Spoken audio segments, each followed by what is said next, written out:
Antiochus 7 seeks Simon's help. Then Antiochus, son of King Demetrius, sent a letter from the islands of the sea to Simon, the high priest and ethnarch of the Jews, and to all the nation. It contained the following: Antiochus the king to Simon, high priest and ethnarch, and the nation of the Jews. Greetings. Since certain troublemakers gain the mastery over the kingdom of our fathers, I wish to lay claim to the kingdom so I can establish it as it was before. I have recruited a multitude of troops and prepared warships. I plan to go throughout the nation, that I may pursue those who laid our country to ruin and desolate many of its cities.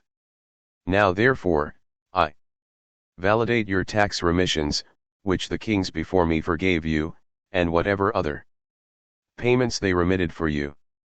I also authorize you to make your own coinage as money for your nation, and allow Jerusalem and the sanctuary to be free. All the weapons you prepared and the fortresses you built, which you seized, let them remain with you. Every money you owe the royal treasury, as well as future debts, let them be remitted from now on, and for all time. As soon as we regain control of our kingdom, we will honor you and your nation and the temple with great glory, that your glory may be evident in all the earth. In the 174th year, King Antiochus went to the land of his fathers, and all his soldiers went with him. Few sided with Trypho. When Antiochus went after him, he fled to Dora by sea, for he knew that calamity had come upon him. His armies deserted him. Then Antiochus set up camp opposite Dora with 120,000 fighting men and 8,000 cavalry. He encircled the city, and the ships joined the battle from the sea. So he pressed hard against the city by land and sea and did not allow anyone to leave or enter. The Jews receive Rome's support. Then Numneus and his men came from Rome with letters to the kings and their countries, in which the following was contained: Lucius, the Roman consul, to Ptolemy the king, greetings. The ambassadors of the Jews came to us as friends and allies to renew their long-standing friendship and alliance. They were sent from Simon, the high priest, and by the Jewish people, and brought a gold shield of 1,000 minas. Therefore it pleased us to write the kings and their countries, that they not seek to hurt them or wage war against them and their cities and country, or form alignments with those who fight them. It seems right to accept the shield from them. If therefore any troublemakers have escaped from their country to you, give them over to Simon the high priest, that he might prosecute them according to their law. The consul wrote identical letters to King Demetrius, and to Attalus, Ariarathes, and Arsaces, and to all the nations, to Sampsames, and the Spartans, and to Delos, Mendos, Scion, Caria, Samos, Pamphylia, Lycia, Halicarnassus, Rhodes, Phos Elis, Kos, Side, Arados, Gordina, Cnidus, Cyprus, and Cyrene. They also sent a copy to Simon the high priest. Antiochus 7 turns on Simon. Meanwhile, King Antiochus besieged Dora a second time, repeatedly launching his forces against it and building engines of war. He put Trypho in confinement, so he could neither go out or go in. Then Simon sent Antiochus 2,000 chosen men as allies, along with silver, gold, and considerable weaponry. But Antiochus decided not to accept these things. He broke all the former agreements he had made with Simon, becoming estranged from him. Then he sent Athenobius, one of his friends, to confer with him, saying, "You control Joppa, Gazara, and the citadel in Jerusalem, they are cities of my kingdom. You desolate their territory and caused great damage in the land, and you rule over many places in my kingdom. Now therefore, give back the cities you took and the taxes from the places you rule outside the boundaries of Judea. Otherwise, give me 500 talents of silver for them, as well as 500 talents more for the destruction you caused and for the tribute of the cities, or else we will wage war and defeat you. When Athenobius, the friend of the king, entered Jerusalem and saw the glory of Simon, and the sideboard plated with gold and silver, a magnificent display, he stood amazed. Then he reported the words of the king to him. Thus Simon answered and said to him, We have not taken any foreign land, nor have we captured foreign property, but only the inheritance of our fathers, which years ago was seized unjustly by our adversaries. But now that we have occasion, we are holding firmly to the inheritance of our fathers.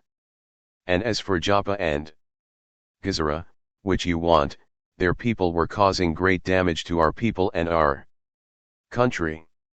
For them we will give you 100 talents.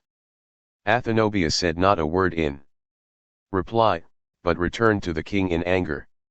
When he relayed to him these words, plus Simon's splendor and everything he witnessed, the king was extremely enraged.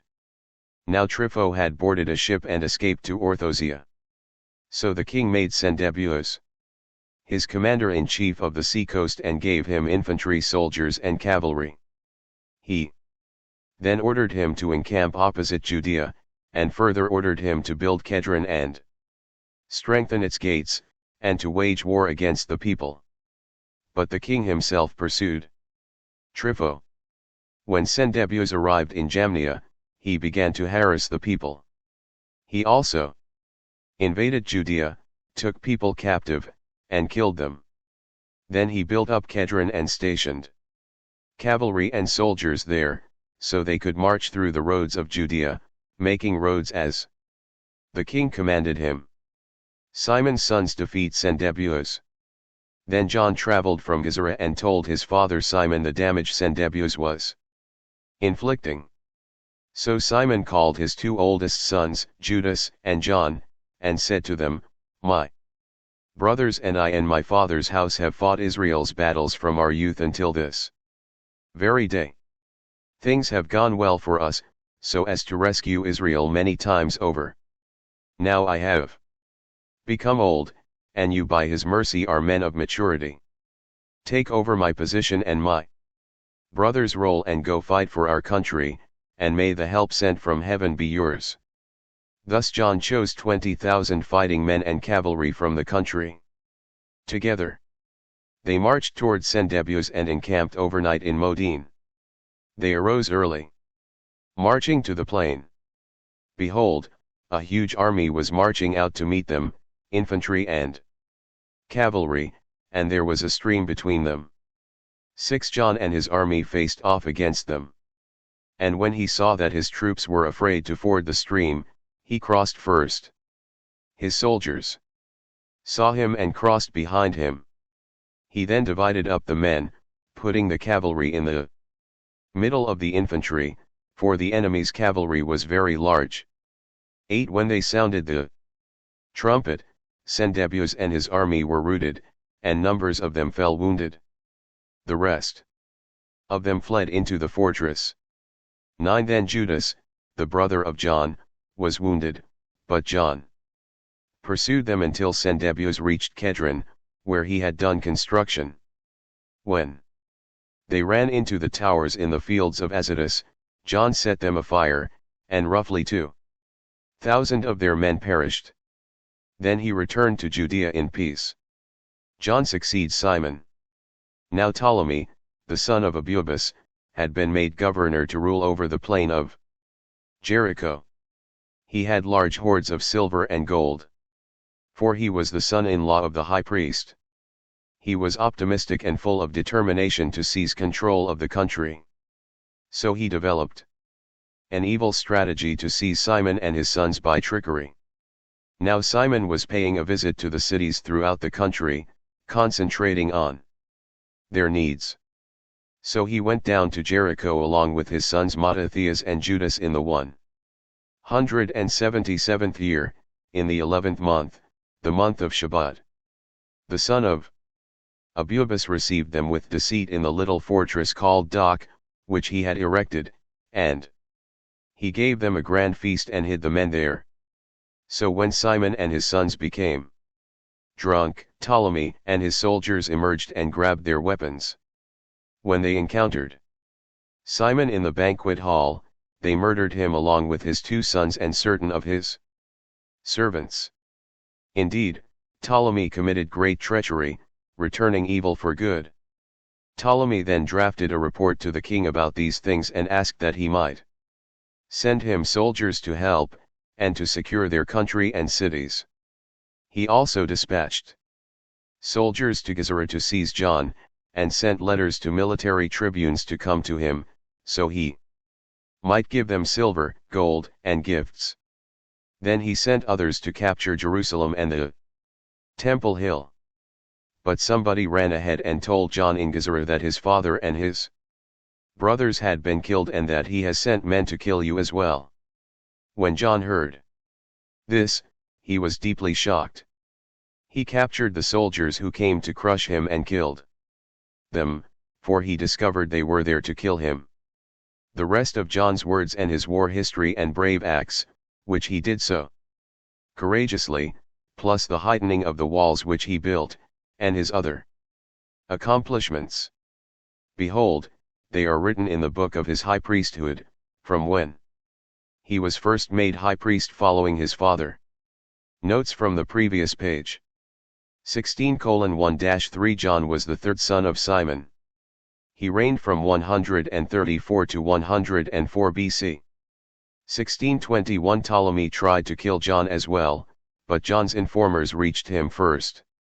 16:23-24 Later, after Antiochus besieged Jerusalem, he and John struck a treaty of peace. During the siege, Antiochus became known as the Pious when he halted the war with the Jews for 7 days and sent 2 adorned bulls into the city during the Feast of Tabernacles. Josephus